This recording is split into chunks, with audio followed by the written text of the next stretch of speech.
1980년대 초에 한국에 프로야구가 생겼습니다. 그때 6개 구단인가 생겼는데 제가 그때 각 구단마다 리틀 회원이라고 모집을 했었습니다. 제가 그때 리틀 회원이 신청을 해가지고 제가 두산 베어즈, 그때 오비 베어즈죠. 오비 베어즈 회원이 되었죠. 5,000원인가 그때 주고 한 것 같은데 그때 뭐 선수들 그 사진, 카드로 된 사진하고 야구공 하나, 또 브로마이드하고 또 야구 가방처럼 생긴 거 있어요. 그거 이렇게 주더라고요. 그래서 뭐 이제 선수들 오늘 사인하면 또 사인도 받게 해주고 이런저런 기회가 있었습니다. 그런데 프로야구 창단 첫 해에 오비 베어즈가 코리안 시리즈 우승을 한 겁니다. 나중에 보니까 이 리틀리그 회원들은 아이들에게 야구 글러브를 그때 선물을 줬어요. 야, 제가 그때 롯데에 들었으면은 그거 못할 뻔했어요. 예, 같은 돈 주고 제가 어렸을 때 야구 받으면서 야, 이런 게 다 있구나 이런 생각을 했던 적이 있습니다. 우리 어떤 단체에 회원으로 가입한다는 것, 그 회원의 의무가 있고 회원의 권리가 있는 것이죠. 그래서 이게 다른 데 들었으면 못할 건데 내가 거기에 속해 있기 때문에 혜택을 받고 또 하나의 권리로서 이런 여러 좋은 것들을 경험했던 적이 있습니다. 우리가 이 땅을 살아가면서 이 하나님의 교회, 하나님의 자녀, 또 이 성도로서의 우리가 하나님 앞에 반드시 해야 될 것이 있고 또 우리가 하나님의 자녀로서 하나님의 백성으로서 또 성도로서 우리가 누리게 될 수 있는 특권들, 권리들이 있다라는 사실입니다. 그래서 우리가 하나님 앞에 나아갈 때에 우리 하나님을 섬기면서 또 주님의 몸된 교회와 성도들, 영혼들을 섬기는 그 일에 우리가 게을리하지 않고 우리가 하나님 앞에 붙어 있을 때 또 하나님 옆에 있을 때 또 주님의 몸된 공동체와 함께 있을 때 우리가 누리게 될 수 있는 이런 영적인 유익들이 많이 있다라는 것입니다. 그래서 우리 얼마나 놀라운 부르심 앞에 있는지에 대해서 우리가 확인하고 또 누릴 수 있길 바랍니다. 오늘 본문 13절 다 같이 읽겠습니다. 13절입니다. 시작. 내가 하나님의 아들의 이름을 믿는 너에게 이것을 쓰는 것은 너희로 하여금 너희에게 영생이 있음을 알게 하려 함이라. 아멘. 지금 사도 요한은 요한일서를 기록하고 있습니다. 이렇게 요한일서를 기록하고 있는데 그 요한의 편지글을 받는 대상이 누구라고 오늘 본문은 이야기하고 있습니까? 하나님의 아들의 이름을 믿는 너희 누구입니까? 성도들이라는 거죠. 지금 요한은 요한일서를 기록하면서 지금 요한일서를 기록하는 목적을 이야기하고 있는 거예요. 동기를 이야기하고 있습니다. 무엇입니까? 내가 이 글을 너희 하나님의 아들의 이름을 믿는 너희에게 이렇게 기록하고 있는 것은 너희로 하여금 너희에게 영생이 있음을 알게 하려 함이라 라고 말씀하고 있습니다. 하나님은 하나님의 말씀을 주실 때 이것을 계시라고 하죠. 특별 계시입니다. 하나님의 계시를 통해서 우리가 하나님의 말씀을 듣고 그래서 우리가 어떻게 됩니까?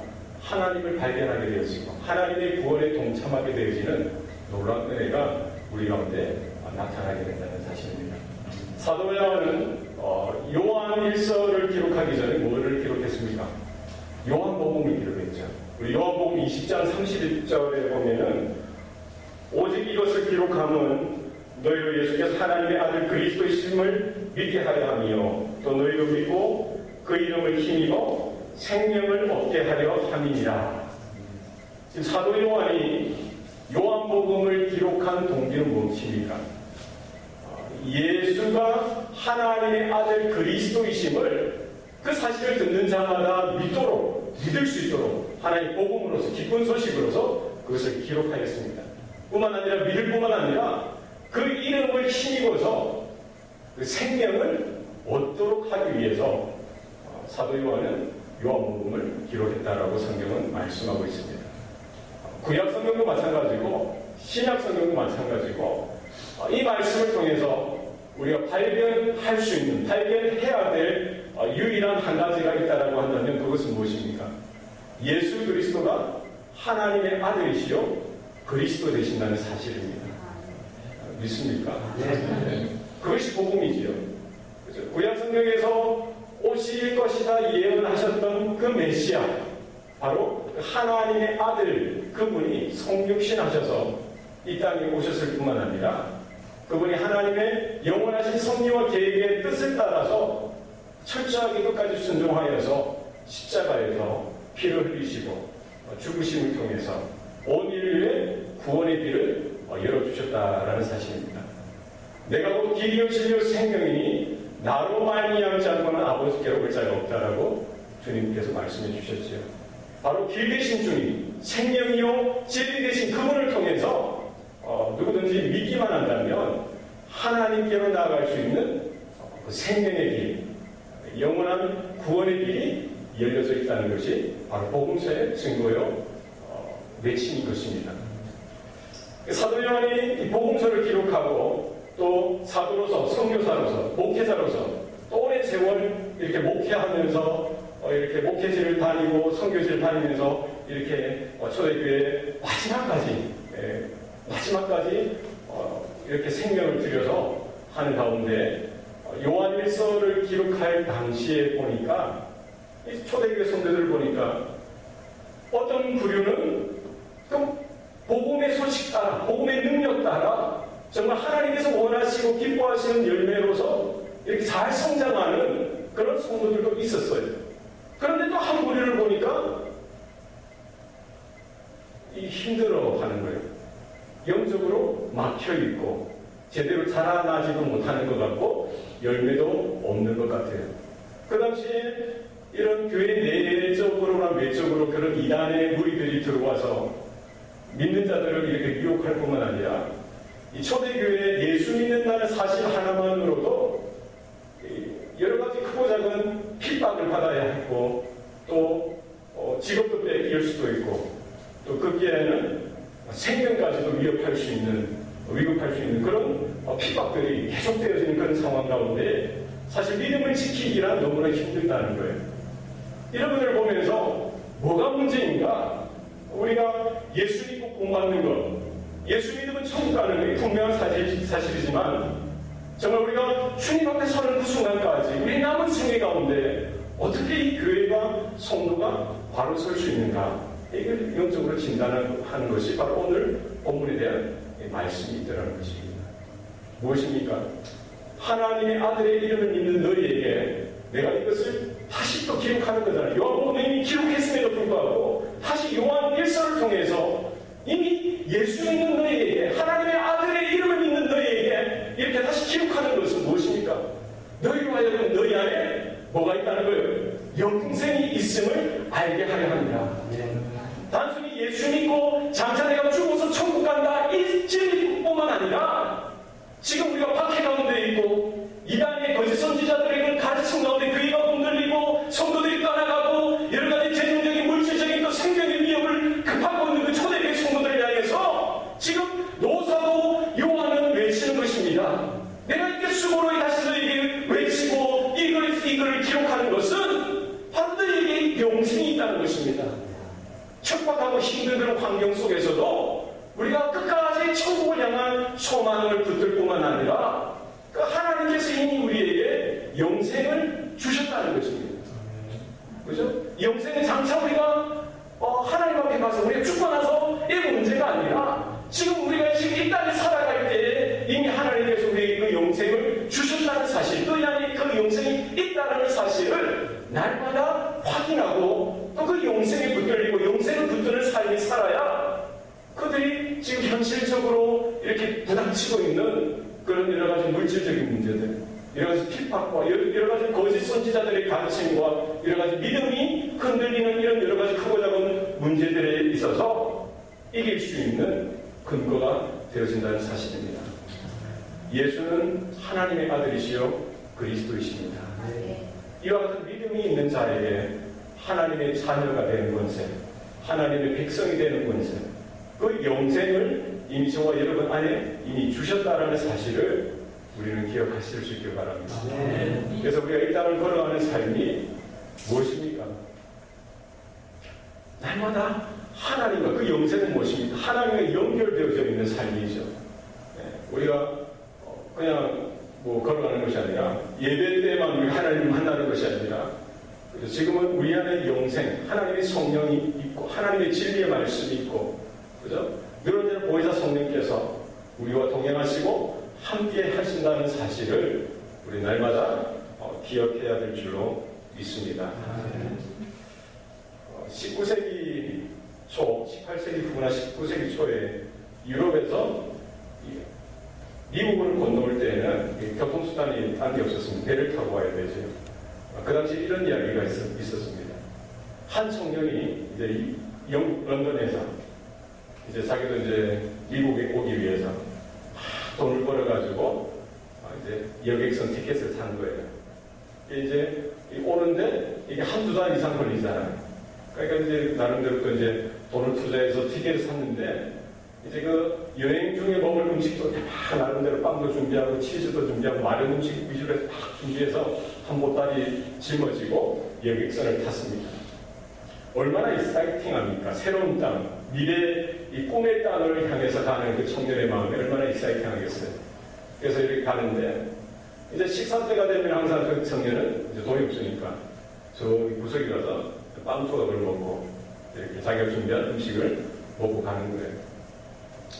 이게 한 달이 지나고 이제 드디어 이제 곧 도착할 하루면 이제 도착하는 거예요.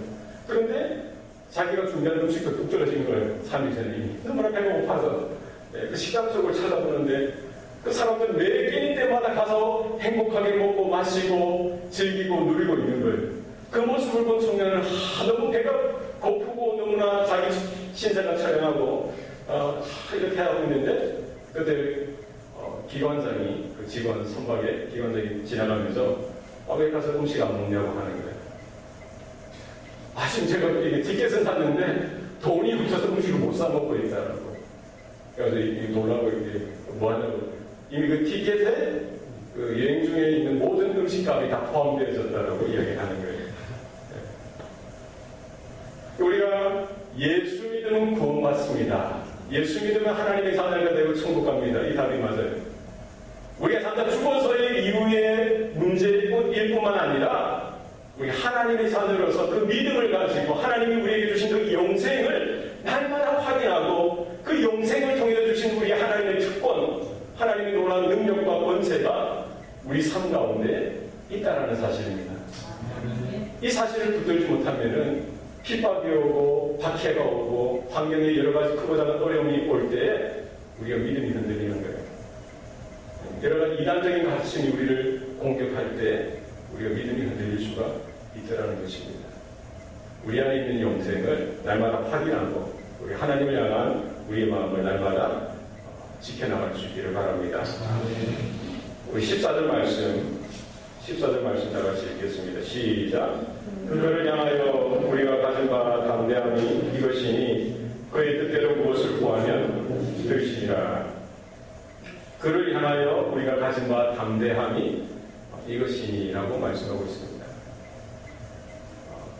믿음의 삶을 아주 직접적으로 하나 요약한 단어가 오늘 본문에 나옵니다. 그 단어는 향하여라는 단어입니다. 믿음의 삶은 무엇이냐? 향하여라는 전치사는 하나의 방향성을 이야기하고 역동성을 이야기합니다. 여기 그를 향하여라고 되어져 있는데 이 그는 누구입니까? 예수 그리스도. 예수 그리스도를 향한. 그래서 믿음은 무엇입니까? 믿음의 삶은 무엇입니까? 우리가 세상을 향하는 우리의 삶의 태도가 누구를 향하는 거예요? 예수님을 향해 가는 거예요. 우리가 죄악을 향하고 내 욕심을 향했던 그 삶의 태도가 끝을 끊어서 하나님의 영광을 향하고 하나님 나라를 향하고 하나님의 뜻을 향하는 이 삶의 방향이 전환되어지고 바뀌는 것. 그것이 우리의 믿음의 고백이요 삶인 줄 믿습니다. 그를 향하여. 그래서 우리가 이 땅을 살아갈 때 우리 날마다 우리의 삶의 모습은 어떻게 됩니까? 하나님을 향하여, 주님을 향하여 묵묵히 걸어가는 삶이 되어져야 합니다. 후퇴는 없습니다. 오직 뭐만 있어요? 전진만 있어요. 우리가 살아가다 보면 힘들 수가 있어요. 평생 자유된 사람이 때로는 이렇게 가시처럼 노릇할 때가 있어요.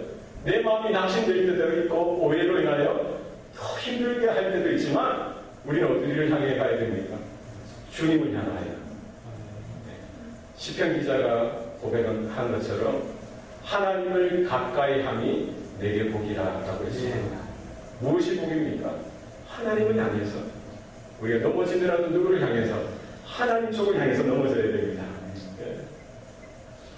하나님을 향해 나아가고 교회를 향해서 나아가고 하나님의 말씀이 있는 곳에 나아가고 하나님의 비전이 거하는 그 자리에 하나님의 손길이 거하는 그 자리에 내가 있기를 원합니다. 우리가 항상 주님을 향하여 나아가는 우리의 삶의 모습이 되어야 하는 것입니다. 구약 시대 때는 아무나 하나님 앞에 나아갈 수가 없었어요. 이스라엘 백성들조차도 하나님 앞에 나아가고 싶었지만 그들 스스로의 힘으로 나아갈 수가 없는 것입니다. 그래서 제물을 준비해서 흠없는 1년 된 소나 양을 가지고 하나님께서 지정하신 그 제물을 가지고 정한 때에 제사장을 통해서 나가는 것입니다. 그러면 제사장이 그 양이나 소나 비둘기를 잡아서 제물로 번제로 드리고 난 후에 누가 대신 나가는 것입니까? 제사장이 나가는 거예요. 제사장이 성소를 향해 들어가고 지성소를 향해 나가는 것이지 이 이스라엘 백성들은 하나님 앞에 나아가는 것이지만 그까지 번제단 그까지만 나가는 것입니다. 그러나 신약시대 때는 누가 하나님 앞에 나아갈 수 있습니까? 예수님을 통해서 예수 그리스도의 십자가를 통해서 그 피 흘리심을 통해서 그분의 죽으심을 통해서 누구든지 예수를 나의 주 나의 하나님으로 믿고 고백하는 자는 담대히 하나님께 나아갈 수 있는 길이 열려진 것입니다. 놀랍지 않습니까? 우리의 삶의 모습은 무엇이 되어야 합니까? 날마다 그를 향하여 우리의 가진 바 담대함이 이것이니 두려워하지 말고 걱정하지 말고 담대하게 어린아이가 엄마 오면은 아빠 오면 어떻게 합니까? 엄마 아빠 하고 달려가잖아요. 만약에 자기 아버지가 오바마 대통령이 가면 벌써 그 집 딸들은 특권이 있는 거예요. 다른 사람들은 다 어렵게 생각해도 그 집의 자식들은 어떻게 해요? 자기한테 아빠거든. 아빠 하고 달려갈 수가 있는 겁니다. 그렇지 않습니까? 그를 향하여 가진 바 담대함이 이것이니. 오늘 요한일서를 기록하면서 사도 요한은 이 담대함이라는 단어를 4번 기록하고 있습니다. 요한서신에서, 요한일서에서. 한 번은 예수님의 재림에 대해서 이야기할 때 뭐를 이야기합니까? 담대함. 어떤 사람은 예수님이 곧 오신다라고 하면 얼마나 두렵고 심판을 언급할 때 또 성도의 담대함을 이야기합니다. 우리가 죽든지 예수님이 다시 오실 때에 우리 모두가 한 사람 한 사람 하나님의 심판대 앞에 서게 될 때에 성도된 저와 여러분 무엇을 가질 수가 있습니까? 담대함을 가지라는 것입니다. 그리고 오늘 본문에서 사도 요한은 다시 담대함을 이야기하고 있습니다. 어떤 담대함입니까? 그를 향하여 나아가는 우리의 발걸음 앞에 우리는 담대함을 가지고 하나님을 향하여 예수님을 향하여 나아가는 길이 우리에게 열려져 있다라는 사실입니다. 우리가 하나님 앞에 나아가고 예수님 앞에 나아가는 그 길 가운데 우리에게 맡겨주신 그 특권은 무엇입니까? 그의 뜻을 따라서 구하는 것은 들으십니다. 네. 그래서 오늘 15절 말씀 한번 드리겠습니다. 15절 말씀 시작. 우리가 무엇이든지 구하는 바를 들으시는 줄 안즉 우리가 그에게 구한 그것을 얻은 줄을 또한 아니라. 14절 끝에 보면은 그의 뜻대로 무엇을 구하면 들으시니라. 그리고 15절에 보면은 우리가 무엇이든지 구하는 바를 들으시는 줄을 알고 또 우리가 그에게 구한 그것을 얻은 줄을 또한 아니라. 할렐루야. 예. 우리가 하나님 앞에 늘 언제나 자유롭게 담대하게 나아갈 수 있는 놀라운 특권이 성도된 저와 여러분에게 주어졌다는 사실입니다. 뿐만 아니라 우리가 무엇을 할 수가 있습니까? 하나님 앞에 간구할 수 있는 것이죠. 기도할 수 있습니다. 기도는 예전에 우리 기도하면 뭐가 생각납니까? 비나이다 우리 할머니 때 보면 뭘 합니까? 얼마나 신앙심이 좋은지 모르고 아침 일찍 새벽 일찍 일어나서 정한수 그 우물에 첫 물을 떠서 장독대에 올려놓고 달을 보고 혹은 산을 보고 나무를 보고 비나이다 어디다가 우리 자식 잘 되길 비나이다. 또 혹은 또 뭘 합니까? 무당을 찾아가서 또 이제 뭐 여러 가지 또 이야기하고 또 점쟁이를 찾아가서 또 이야기합니다. 그거는 그냥 그 종교심으로 그냥 하는 거예요. 부족하고 힘들고 어려우니까 어떤 절대자가 있음을 알지만 누군지 모르니까 그냥 그렇게 구하는 겁니다. 왜? 인간의 그 종교심, 하나의 또 마음의 욕심을 쫓아서 구하는 거예요. 그러나 그것으로 끝입니다. 성경에서 말하는 기도는 무엇입니까?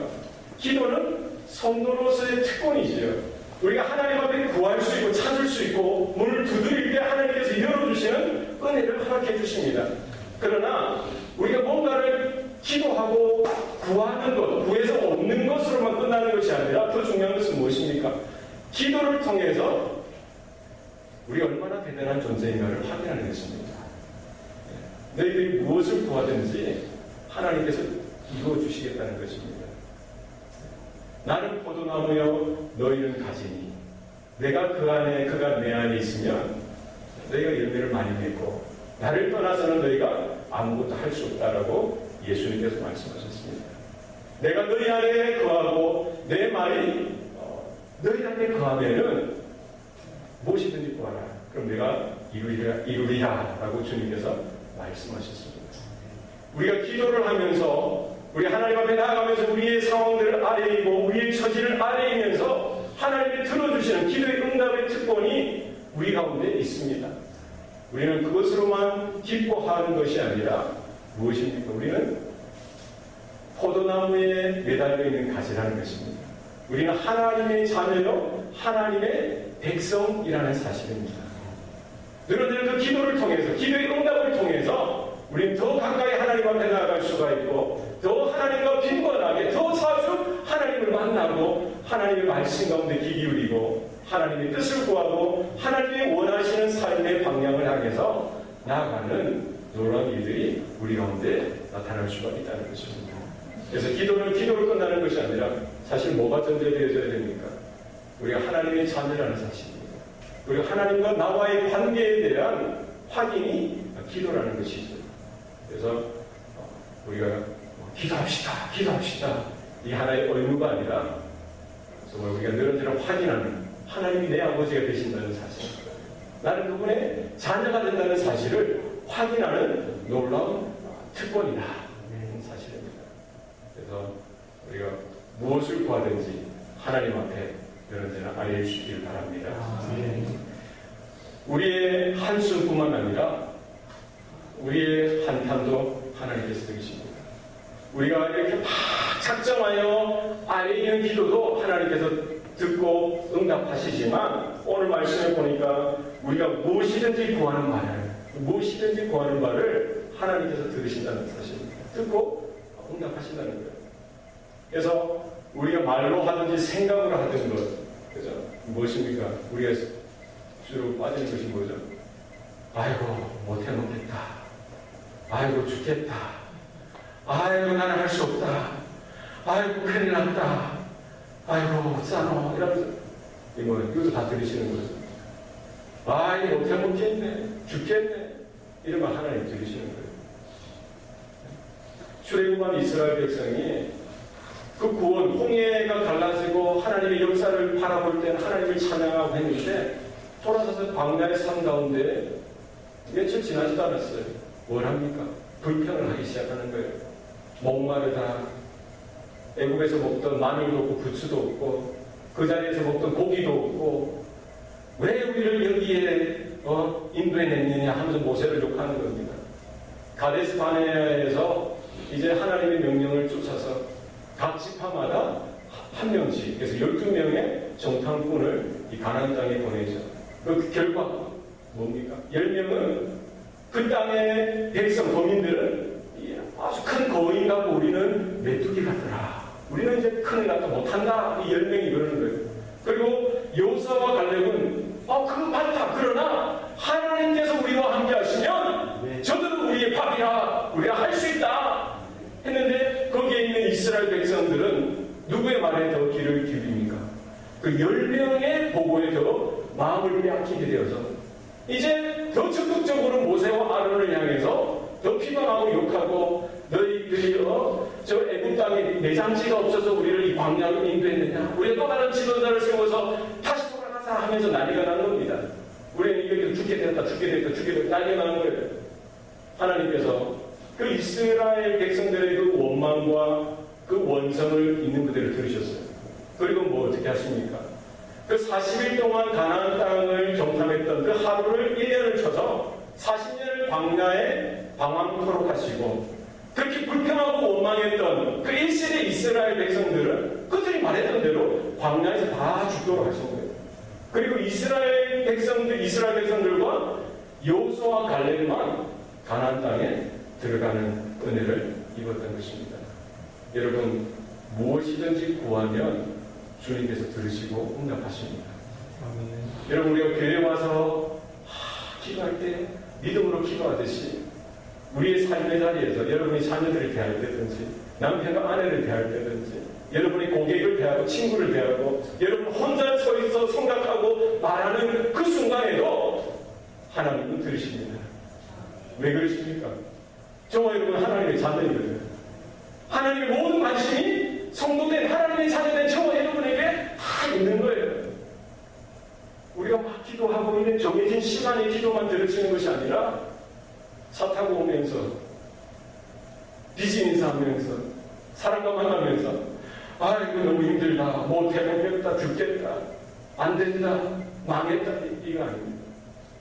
잘 된다, 할 수 있다, 주님께서 함께 하시면 나도 될 수 있다. 죽겠다가 아니고 이걸 잘 풀어야 돼요. 죽게 있다. 잘 되는 일도 죽게 있고 안 되는 일도 죽게 있고 모든 일이 주님께 달려있다라고 고백하시기 바랍니다. 내 혼자 이걸 하려고 하면 안 되는 거예요. 주님께 있는 줄 믿고 우리가 생각하고 말하고 기도하는 저와 여러분 될 수 있길 바랍니다. 우리 16절 말씀 따라서 한번 읽겠습니다. 시작. 누구든지 형제가 사망에 이르지 아니하는 죄를 범하는 것을 보거든 구하라. 그리하면 사망에 이르지 아니하는 범죄자들을 위하여 그에게 생명을 주시리라. 사망에 이르는 죄가 있으니 이에 관하여 나는 구하라 하지 않노라. 아멘. 누구든지 형제가 이 사망에 이르지 않는 죄를 범하는 것을 보거든 뭐 하라고 했습니까? 구하라, 기도하라고 했어요. 그래서 우리는 우리 스스로를 위해서, 우리 자신을 위해서 기도하고 우리 가족과 우리 자녀들을 위해서 기도할 뿐만 아니라 우리는 교회 성도들을 위해서 기도해야 합니다.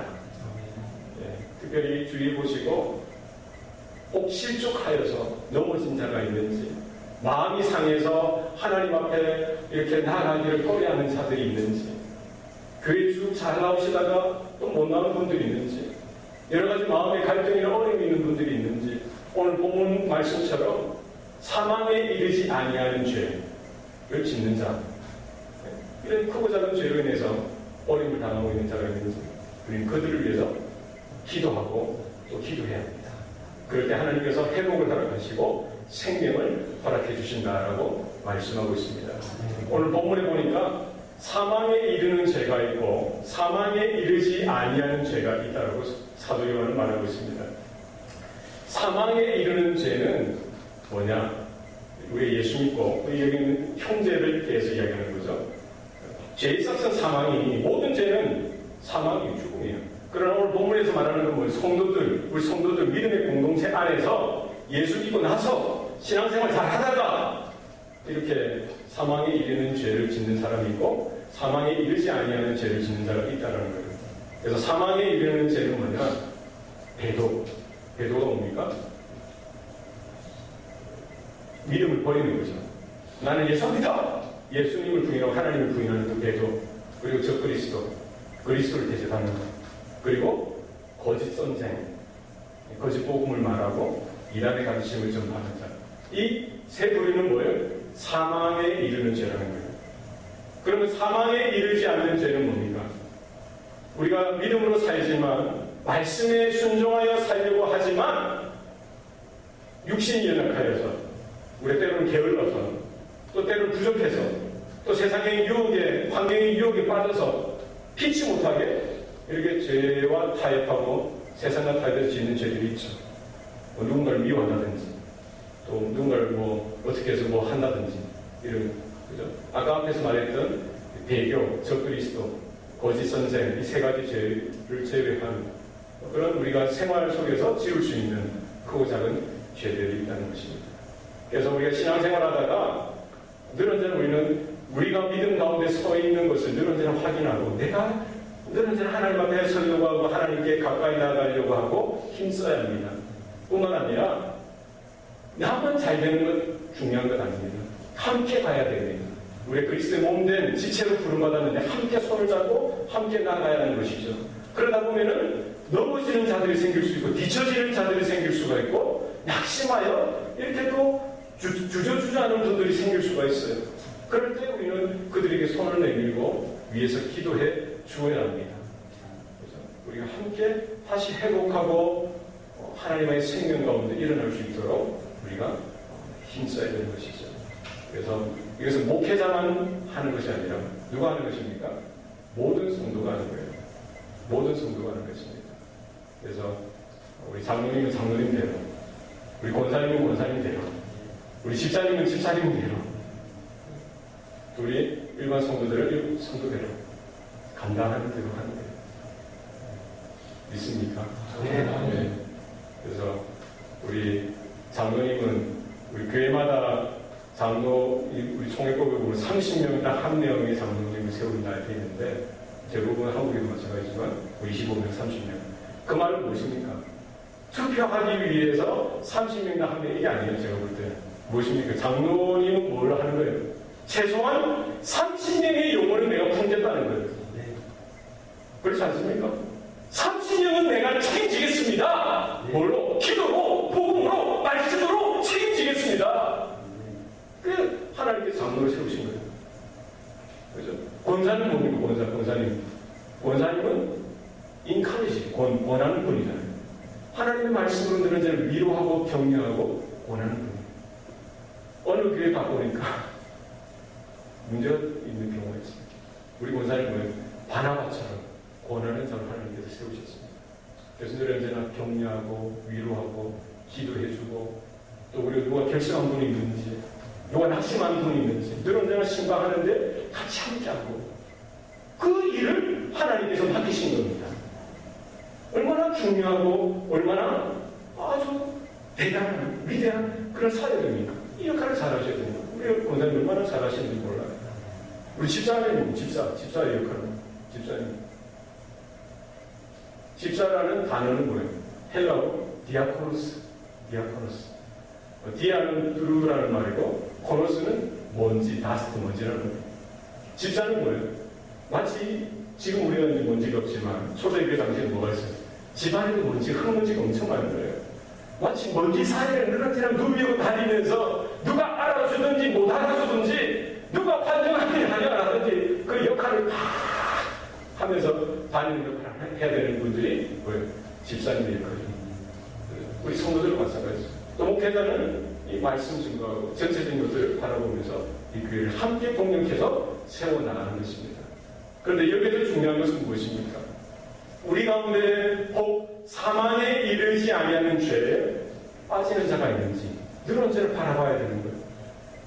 늘 언제나 영적으로 민감하여서 그런 분들이 있으면 더 기도하고 세워지고 하나님 앞에 거룩한 자로서 다시 회복되어질 수 있도록 우리가 애써야 되는 것입니다.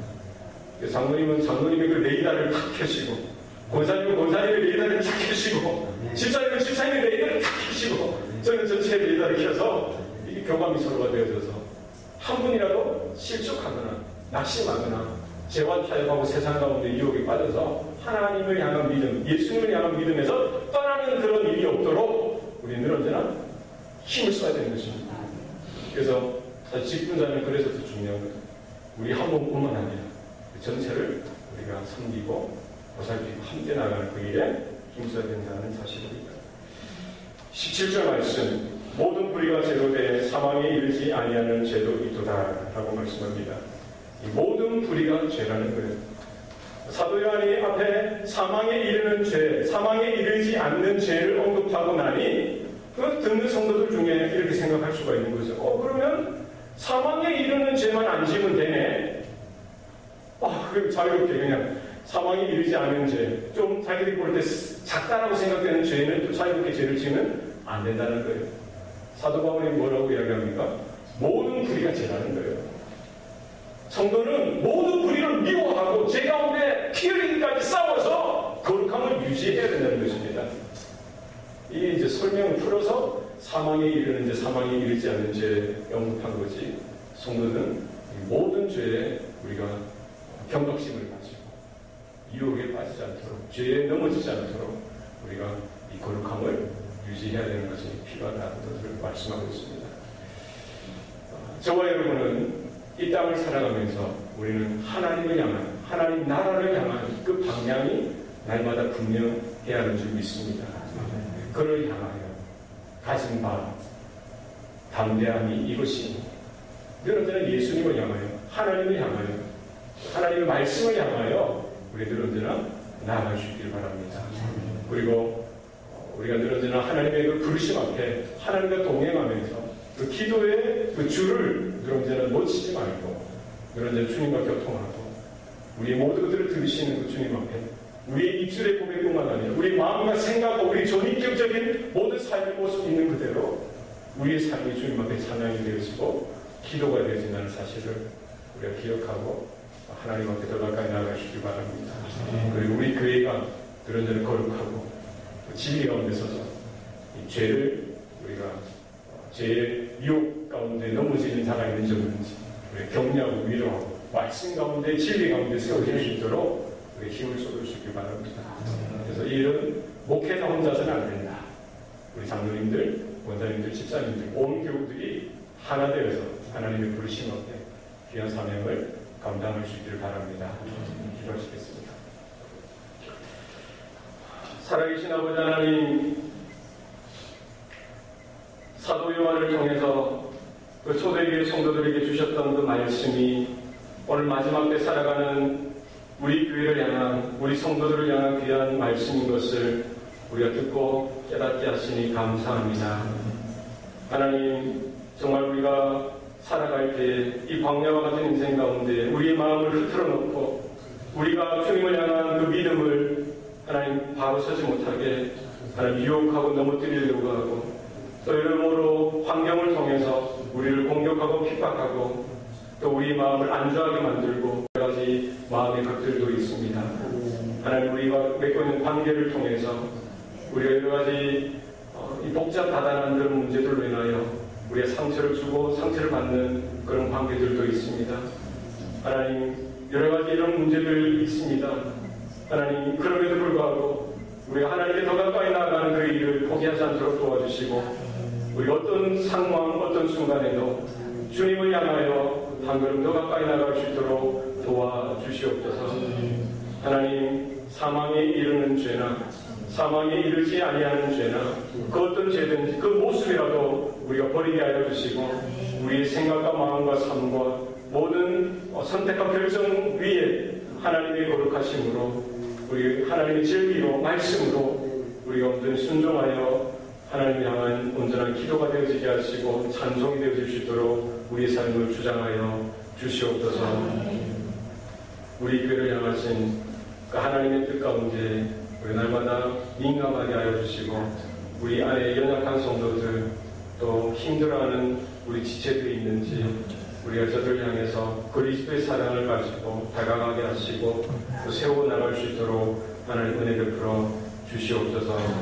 우리의 자녀들 또 우리 유치부, 주일학교, 우리 중고등부 또 이행과 청년들 하나님 저들도 기억하여 주시고 하나님 말씀 가운데 늘어지는 굳건히 세워지게 하시고 다음 세대를 책임지는 귀한 믿음의 이분들을 우리가 키워나갈 수 있도록 하나님 지혜도 주시고 믿음도 허락하여 주시옵소서. 모든 것 감사드리고 예수님 이름으로 기도합니다. 아멘.